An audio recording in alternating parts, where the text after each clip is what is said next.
everyone, this is me Pratyush and this is a beautiful channel IQ Classes।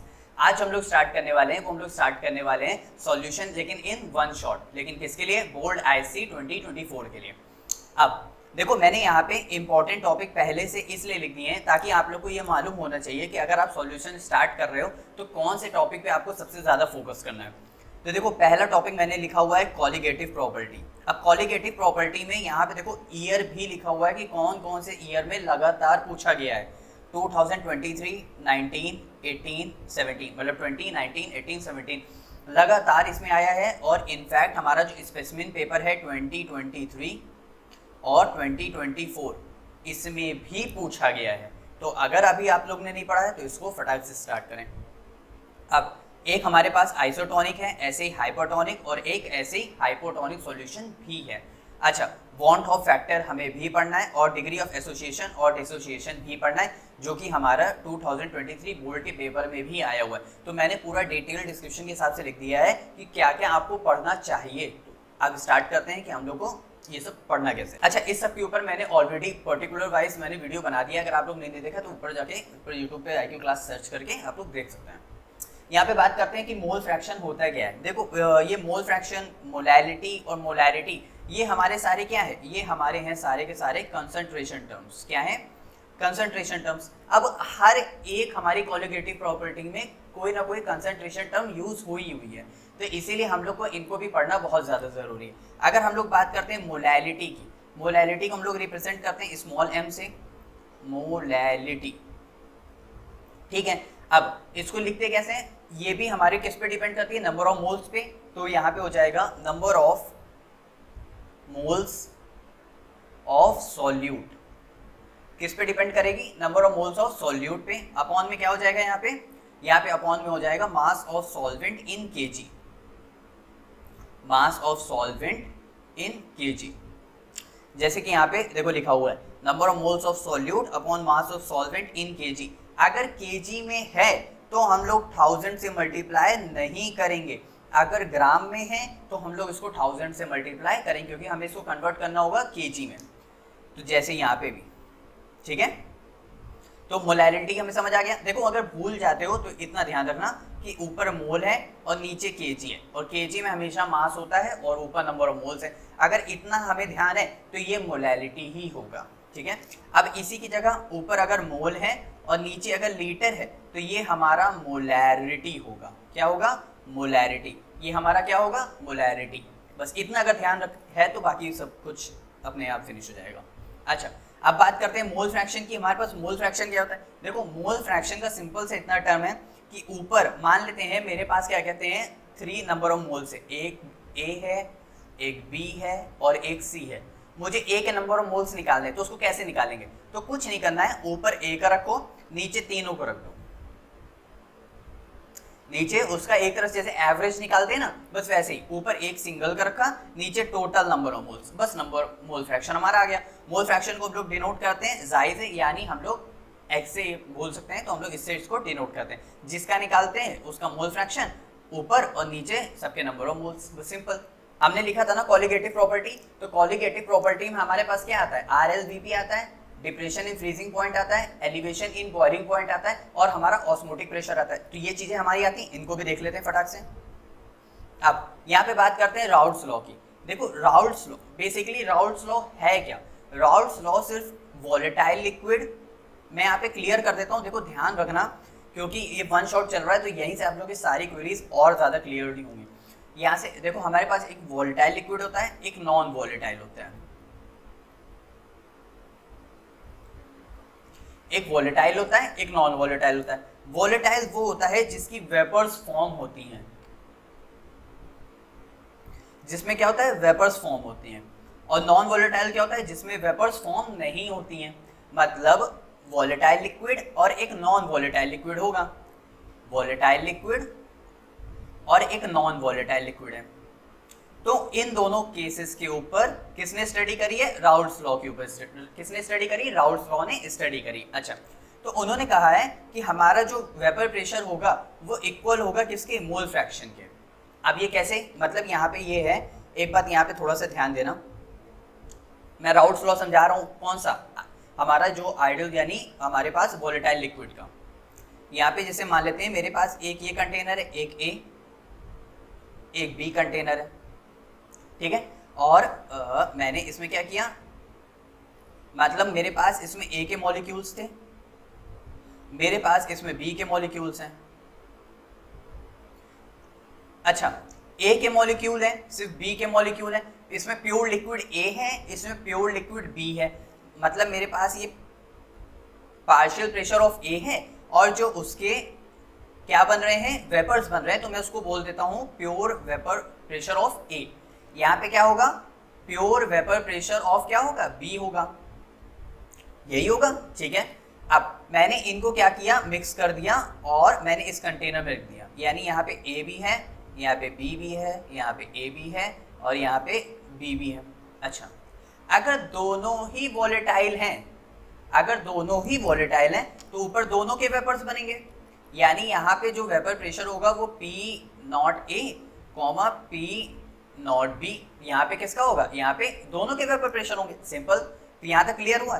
तो यहाँ पे सिर्फ इतना मतलब है बताने का राउल्ट्स लॉ का कि उसके जो पार्शियल प्रेशर है वो डिपेंड कर रहा है इसके मोल फ्रैक्शन पे। किस पे डिपेंड कर रहा है, इसके मोल फ्रैक्शन पे।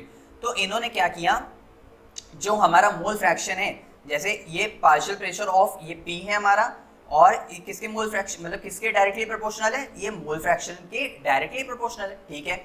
लेकिन अब ये इसका मैं साइन हटाता हूँ ये प्रोपोर्शनैलिटी का, तो वो आता है P नॉट A, क्या आएगा, P नॉट A, और किसके मोल फ्रैक्शन है, A के, तो P नॉट A XA, बस सिंपल। अब यहाँ पे ये किसका चल रहा है, A का। अगर ऐसे ही मैं B का लिखना चाहूँ तो P is equal to P naught B, यहाँ पे क्या हो जाएगा, XB हो जाएगा, क्या हो जाएगा, P नॉट B XB हो जाएगा, ठीक है। यहाँ तक हमको क्लियर हो गया। अब अगर मैं टोटल प्रेशर लिखना चाहूँ, जो कि हमारा ये था, तो इसको कैसे लिखेंगे, PT is equal to PA plus PB का हो जाएगा। अब अगर इनकी वैल्यूज पुट अप कर दोगे तो P नॉट A XA और P नॉट B XB, क्योंकि अब हम लोग लिक्विड का तो देखेंगे नहीं कि हमारे पास जो लिक्विड है, हम तो उसके मॉलिक्यूल्स का देखेंगे ना कि मॉलिक्यूल कितनी जल्दी एस्केपिंग टेंडेंसी उसको फॉलो कर रहा है, तो इसलिए तो यहाँ पे जो लिखा हुआ है PA P नॉट B, तो टोटल वेपर प्रेशर हमारा PA XA और PB XB। देखो, अगर सिर्फ और सिर्फ हमारे पास आता है वॉलेटाइल, अगर हमारे पास वॉलेटाइल आता है तो हम लोग राउल्ट्स लॉ का ये वाला फॉर्मूला देखेंगे। देखो, हमें सिर्फ और सिर्फ फॉर्मूले से डील करना है, हमें डेरिवेशन से मतलब नहीं, क्योंकि डेरिवेशन नहीं आएगी, फिर मैं कह रहा हूँ डेरिवेशन नहीं आएगी, तो हमें ये वाला फॉर्मूला देखना है, ठीक है। आगे देखते हैं। अब हम लोग जरा सा नॉन वोलेटाइल पढ़ने से पहले एक बार हम लोग देख लेते हैं कि आइडियल सॉल्यूशन क्या होता है और नॉन आइडियल क्या होता है। A solution of two or more completely miscible is known as ideal solution.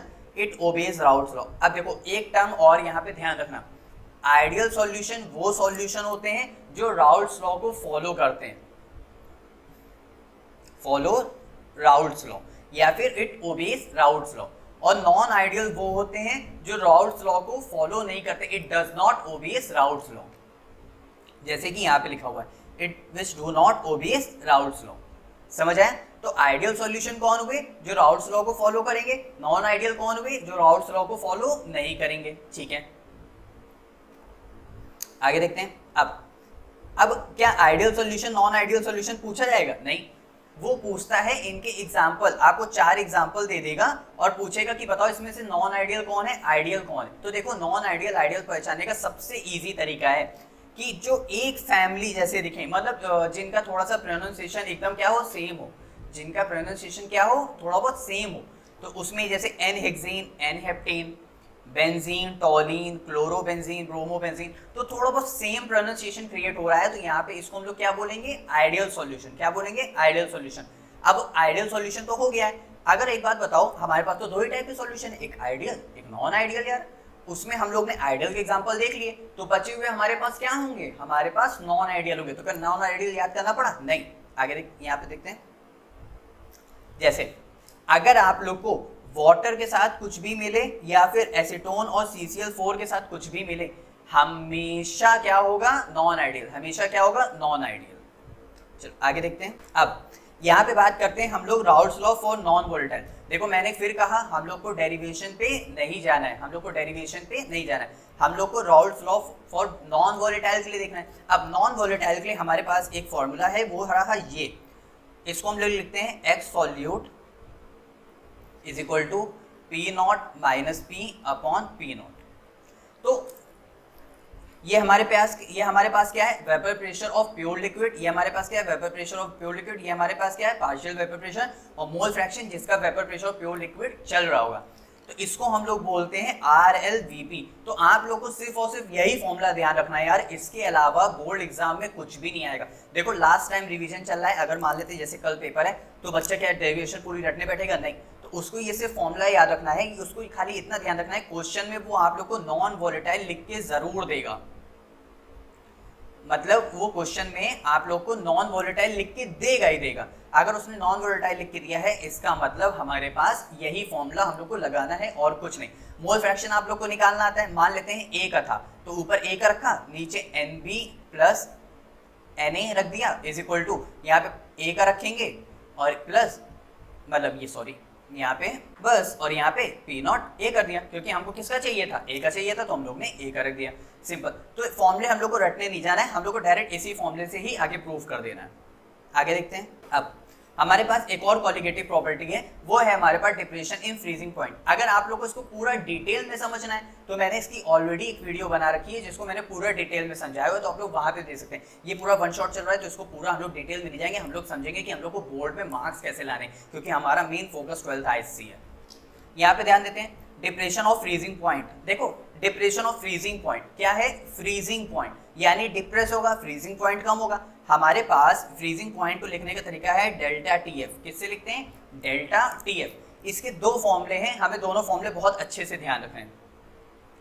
एक हम लोग लिखेंगे TF नॉट माइनस TF। देखो ये फॉर्मूला बहुत अच्छे से ध्यान रखना, यहाँ पे ध्यान देते हैं। ये हमारे पास क्या है, ये है हमारे पास depression in freezing point. Depression in freezing point ये हमारे पास क्या है, freezing point of pure liquid, यानी हमारे पास सिर्फ एक लिक्विड है उसका ये प्योर फ्रीजिंग पॉइंट है। और ये हमारे पास क्या है, फ्रीजिंग पॉइंट ऑफ सॉल्यूशन। क्या है, सॉल्यूशन। क्या है, फ्रीजिंग पॉइंट ऑफ सॉल्यूशन। समझ आ रहा है, फ्रीजिंग पॉइंट ऑफ सॉल्यूशन। देखो प्योर और इम्प्योर का यहाँ पे कोई रिलेशन नहीं है, यहाँ पे सिर्फ इतना ध्यान रखना है वॉलेटाइल और नॉन वॉलेटाइल से मतलब रखना है। वॉलेटाइल वो जो वेपर्स बना सकते हैं, नॉन वॉलेटाइल वो जो वेपर्स नहीं फॉर्म कर सकते। तो हमारे पास जो प्योर है, जो इसमें हम लोग नॉट का साइन लगा रहे, उसके प्योर वेपर्स बन रहे यानी बहुत ज्यादा वेपर्स फॉर्म हो रहे हैं। और जिसमें हम लोग नॉट का साइन नहीं लगा रहे यानी उसके वेपर्स नहीं बन रहे, उसको हम लोग सॉल्यूशन क्रिएट कर रहे हैं। क्लियर। तो अब यहाँ पे आप लोग को ये फॉर्मूला बहुत अच्छे से ध्यान रखना है, क्योंकि ये फॉर्मूला एक बार नहीं बहुत बहुत बहुत बार पूछा जाएगा। वो आप लोग को हो सकता है कि कह दे कि मुझे freezing point of pure solute यानी प्योर सॉल्यूशन निकाल के दिखाओ, तो आप लोग ये वाला फॉर्मूला यूज करोगे, ये निकालोगे, मतलब ये होगा और इससे फाइंड करोगे। और अगर पूछता है डिप्रेशन इन फ्रीजिंग पॉइंट तो आखिरी में आप लोग को प्योर लिक्विड क्वेश्चन में दिया होगा। आप लोग को प्योर लिक्विड, मैं फिर बता रहा हूँ, आप लोग को प्योर लिक्विड हमेशा क्वेश्चन में दिया होगा और आप लोग को डेल्टा TF निकालना होगा, जिससे आप लोग मतलब TF निकालना होगा, डेल्टा TF आप लोग निकाल लोगे। क्लियर। अब इसके मेन फॉर्मूले पे आते हैं। ये हमारी कॉलिगेटिव प्रॉपर्टी है, ठीक है। ये जो हमारा डेल्टा TF है ये डिपेंड करता है मोलैलिटी पे। किस पे डिपेंड करेगा, मोलैलिटी पे, यानी L वाला टर्म पे, ठीक है। अब एक प्रोपोर्शनैलिटी का साइन हटता है तो हमारे पास क्या आता है, कांस्टेंट K, लेकिन डिप्रेशन इन फ्रीजिंग पॉइंट है तो KF आ गया, ठीक है। अच्छा, यूनिट ऑफ KF की बात करें तो ये हमारा हो गया केल्विन में। KF की हम यूनिट निकाले, मोलैलिटी की होती है मोल पर kg, तो kg उधर चला जाएगा, मोल नीचे आ जाएगा, तो kg पर मोल वैसे यहाँ पे लिखी हुई है। क्लियर। आगे देखते हैं। अच्छा, यहाँ तक हमें क्लियर हो गया। अच्छा, अगर कभी पूछ ले लैटेंट हीट ऑफ फ्यूजन कैसे निकालना है, कभी कभी क्वेश्चन में आप लोगों को फंसा देता है, कहता है कि मुझे LF निकाल के दिखाओ यानी लैटेंट हीट ऑफ फ्यूजन, तो उस केस में आपको ये वाला फॉर्मूला यूज करना है। कौन सा वाला फॉर्मूला आप लोग यूज करेंगे, हम लोग यूज करेंगे KF is equal to RTF का होल स्क्वायर। किसका, RTF का स्क्वायर अपॉन में 1000 इंटू LV। जैसे कि हम R हमारा यूनिवर्सल गैस कांस्टेंट, TF हमारा फ्रीजिंग पॉइंट ऑफ सॉल्वेंट, यानी जो हमारे पास जो वेपर्स फॉर्म होने नहीं दे रहा है, और यहाँ पे लैटेंट हीट ऑफ फ्यूजन। कोई भी डाउट है यहाँ तक? नहीं, आगे देखते हैं। बाकी अगर ये फॉर्मूला अगर आप लोग याद करना चाहो तो कर दो, वैसे मेरे हिसाब से इसकी जरूरत नहीं है। मेरे हिसाब से सिर्फ एक फॉर्मूले की जरूरत है, वो है हमारे पास delta T F is equal to K F into में एम, बस फिनिश। ठीक है, और एक और कौन सा फॉर्मूला था? Delta T F is equal to T not F minus का टी एफ। आप कितने भी पेपर्स उठा के देख लो, आपको इन दोनों फॉर्मूले के अलावा जल्दी बोर्ड एससी के 12th क्वेश्चन में नहीं मिलेगा। अब बात करते हैं एलिवेशन इन बॉइलिंग पॉइंट की। देखो अभी तक हम लोग ने क्या किया था, टीएफ को पहले लिख रहे थे ना, ये क्या था? Depression in freezing point. अगर अब की बार बॉइलिंग पॉइंट आएगा तो क्या हो जाएगा? डेल्टा टी भी हो जाएगा यार। ठीक है, डिप्रेशन में इसको पहले लिख रहे थे नॉट वाले को, प्योर वाले को, अब की प्योर वाले को बाद में कर दो, यानी टीबी पहले कर दो और टीबी नॉट बाद में कर दो। पहले क्या था? Depression in freezing point, TF वाला प्योर वाला पहले था, और क्या कहते हैं इम्प्योर वाले, यानी हमारे पास नॉन वोलेटाइल क्या था, सॉल्वेंट क्या था, बाद में था। लेकिन यहाँ पे क्या है, यहाँ पे हम लोग ने क्या किया है, इसको अब की बार पहले कर दिया है और उसको हम लोग ने बाद में कर दिया। ठीक है, यहाँ तक क्लियर हो गया। तो ये भी कैसी प्रॉपर्टी है? कॉलिगेटिव प्रॉपर्टी है, नंबर ऑफ मोल्स पे डिपेंड करेगी। तो यहाँ पे delta T B is equal to किस पे डिपेंड करेगा? मोलैलिटी पे डिपेंड करेगा। अब तो फिर डेल्टा टी बी यहाँ से क्या होगा, एक कांस्टेंट आएगा के, बॉइलिंग पॉइंट है तो के बी आएगा इनटू में। बस हमें एक ये फॉर्मूला ध्यान रखना है और एक ये फॉर्मूला ध्यान रखना है, डेट्स इट, हर एक क्वेश्चन हो जाएगा। चलो आगे देखते हैं। सिंपली वहां पे क्या था? KF था, KB हो गया, RTF था, TB हो गया, LV वहां पे क्या था? LF था, लैटेंट हीट ऑफ फ्यूजन, यहाँ पे क्या हो गया? Latent heat of vaporisation. बस सिमिलर यहाँ पे भी वैसे ही मॉलिक्यूलर मास का यही पे फॉर्मूला है और कुछ नहीं। अब बात करते हैं ऑस्मोटिक प्रेशर की। देखो ऑस्मोटिक प्रेशर का एक फॉर्मूला है, मैं फिर कहूंगा pi is equal to CRT। यहाँ पे C हमारा क्या है? यहाँ पे C है हमारा मोलैरिटी। मोलैरिटी का फॉर्मूला क्या होता है? नंबर ऑफ मोल्स अपॉन में volume into R into T। अब अगर मैं वॉल्यूम को उधर भेज दूं तो pi V is equal to nRT।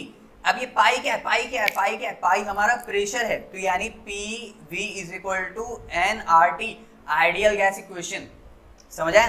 तो यानी हमें सिर्फ और सिर्फ कौन सा फॉर्मूला पकड़ के चलना है? सिर्फ इस फॉर्मूले को हमें देखना है, ध्यान देना है, बाकी हर क्वेश्चन आ जाएगा। प्रेशर दिया होगा तो ऐसे रख लोगे, वॉल्यूम दिया होगा, नंबर ऑफ मोल्स दिया होगा, बाकी आर वैल्यू सब आपको पता ही है, गैस कांस्टेंट, और टेम्परेचर हमारा 298 केल्विन में चलेगा, आर हमारा 8.314 में चलेगा, बस। और ये भी हमारी कैसी प्रॉपर्टी है? Colligative property. तो कोई भी डाउट है यहाँ तक? नहीं। अब बात करते हैं वॉन हाफ फैक्टर की। अभी तक हम लोग ने जितने फॉर्मूले पढ़े, क्या पढ़ा है? Pi is equal to CRT, और क्या पढ़ा हुआ है? Delta TB is equal to KB into M, और क्या पढ़ा हुआ है? Delta TF is equal to KF into में M, ये पढ़ा हुआ है। अच्छा, और एक और क्या पढ़ा हुआ है? P not minus P upon P not is equal to mole fraction, हमने ये पढ़ा हुआ है। ठीक है, अब यहाँ पे सॉल्यूट लिख लेते हैं क्योंकि बच्चे बहुत कभी कभी सॉल्वेंट कर देते हैं। ठीक है, तो बस वॉन्ट ऑफ फैक्टर सिर्फ इतना है कि वॉन्ट ऑफ फैक्टर हमें ये बताता है कि ऑब्जर्व वैल्यू और कैलकुलेटेड वैल्यू कभी सेम नहीं होती, हमेशा डिफरेंट होती है। मतलब हम लोग जो मॉलिक्यूलर मास निकालते हैं वो हमेशा एबनॉर्मल मॉलिक्यूलर मास, हम लोग कभी भी एक्यूरेट मॉलिक्यूलर मास नहीं फाइंड करते। तो आई से वो क्या फाइंड करने को बताता है? एक्यूरेट यानी एबनॉर्मल मॉलिक्यूलर मास हमें बताता है। तो इसको हम कुछ नहीं करेंगे, सबको हम खाली आई से मल्टीप्लाई कर देंगे। सबको हम किससे मल्टीप्लाई कर देंगे? आई से। सर अभी ये बताइए कि हमें पता कैसे चलेगा कि हमें आई निकालना कैसे? वो आप लोग को क्वेश्चन में लिख के देगा, वो आप लोग को क्वेश्चन में लिख के देगा कि यहाँ पे एसोसिएशन हो रहा है कि डिसोसिएशन हो रहा है। अगर एसोसिएशन और डिसोसिएशन है तो सबसे पहले आप लोग को फॉर्मूले से ही पता चल जाएगा कि यहाँ पे कौन सा फॉर्मूला लगाना है, फ्रीजिंग पॉइंट है, बॉइलिंग पॉइंट है, कि यहाँ पे ऑस्मोटिक प्रेशर है, कि यहाँ पे राउल्ट्स लॉ का नॉन वोलेटाइल है। तो आप लोग को क्वेश्चन से ही पता चल जाएगा, वहां से आप आई निकाल लोगे। आई कैलकुलेट करने के बाद जब आप लोग को देगा कि एसोसिएशन और डिसोसिएशन आपने देखा कि कह रहा है, तो आप लोग लगाओगे अल्फा वाली वैल्यू। कौन सी वैल्यू लगाओगे? अल्फा वाली वैल्यू। देखो बहुत सिंपल है, अगर डिसोसिएशन है यानी अगर डिसोसिएशन है तो alpha is equal to i minus one upon में एन माइनस वन। बस आई आप लोग यहां से कैलकुलेट कर लोगे, अल्फा आप लोग यहां से कैलकुलेट कर लोगे, बचा एन सर कैसे कैलकुलेट करेंगे? आपको वो क्वेश्चन में देगा कि NaCl के कितने नंबर ऑफ मोल्स दे रखे हैं, तो NaCl कैसे ब्रेक होगा? Na प्लस Cl माइनस, यहाँ पे कितने नंबर ऑफ मोल्स हैं? 2, यानी n की वैल्यू 2। अब बात करते हैं जैसे Al2SO4 का होल थ्राइस, तो उसको कैसे लिखोगे? इसको लिखोगे 2Al3 प्लस SO4 2 माइनस, और यहाँ पे कितना आ जाएगा? 3। तो यहाँ पे कितने टोटल नंबर ऑफ मोल्स हैं? यहाँ पे टोटल नंबर ऑफ मोल्स हैं यहाँ पे 5। तो n की वैल्यू यहाँ पे कितनी हो गई? 5। तो आप लोगों को ऐसे ही इसको क्या करना है? आगे सॉल्व करना है। समझ आए? तो बस n की वैल्यू हमें सॉल्व करना आ गया, i की वैल्यू हम लोग यहाँ से कैलकुलेट कर लेंगे, और अल्फा का फॉर्मूला ये हो गया। और अगर एसोसिएशन देता है, मान लीजिए उसने डिसोसिएशन नहीं दिया, एसोसिएशन दिया, तो कुछ नहीं करेंगे, 1 अपॉन आई कर देंगे बस, वो सॉरी 1 अपॉन एन कर देंगे। जो नॉर्मल n माइनस वन था वो हो जाएगा 1 upon n minus one, alpha calculate हो जाएगा। देखो इसके बाहर सॉल्यूशन का बोल्ड पेपर, इसके बाहर कुछ नहीं आना है, इसके बाहर कुछ नहीं आना है। अगर वो थोड़ा सा 1% देगा, तो मैंने यहाँ जो सबसे ऊपर लिखा था आइसोटोनिक, हाइपरटोनिक और हाइपोटोनिक सॉल्यूशन, इसके अलावा इससे बाहर कुछ भी नहीं देगा।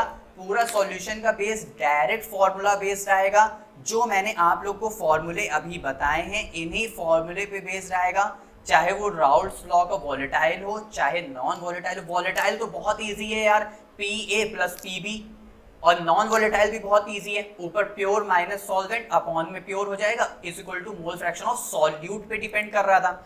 हमारे पास बॉइलिंग पॉइंट हो गया, फ्रीजिंग पॉइंट हो गया। पहले अगर फ्रीजिंग पॉइंट है तो TF प्योर वाला पहले हो जाएगा, एंड प्योर बाहर मतलब इम्प्योर वाला जो होगा वो साइड में हो जाएगा।